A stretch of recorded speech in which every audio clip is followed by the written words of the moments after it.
乡亲啊，继续是震动的消息，来看执政党因为罢免失败，传出讲后个月内阁要来调整，也毋过随着民进党内各派系表态来拥护着赖清德挺倒英台了后，讲内阁人事的调整，会伫个赖清德甲倒英台体制不变的状况下，小可来变动。立委吴思瑶讲，这府院党团整体运作稳定上重要。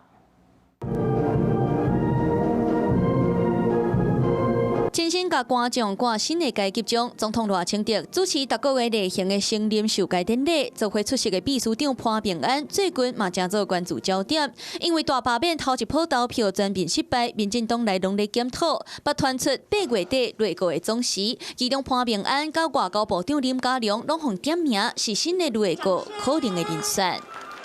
那接下来，请台南市政府水利局邱州川局长简报伤害原因及后续指的对策。昨行政院长倒英台连走过的灾区关注灾情，对内阁的改组无加做回应。不过昨嘛传出红点名林佳龙已经调集正国会，最后定调用赖挺倒。另外，英系人嘛指出，前总统蔡英文伫咧罢免开票的迄暗就破门呼吁，继续支持赖清德。苏系人嘛表示，大罢免失败，就要赖清德是党主席，有较超过嘛无合理。根据了解，8月底内阁人事调整会伫咧赖道体制不变的情形之下做小可变化。府院党团整体的运作，整体的全面性的检视，我觉得这更重要。所以，与其说大家是共识是挺谁挺哪个个人，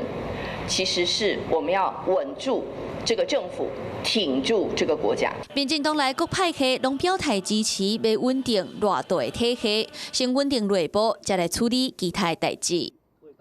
Hello， 大家好，我是林依文。想要抢先掌握最及时的新闻资讯吗？赶快订阅、按赞、开启小铃铛，锁定华视新闻的 YouTube 频道。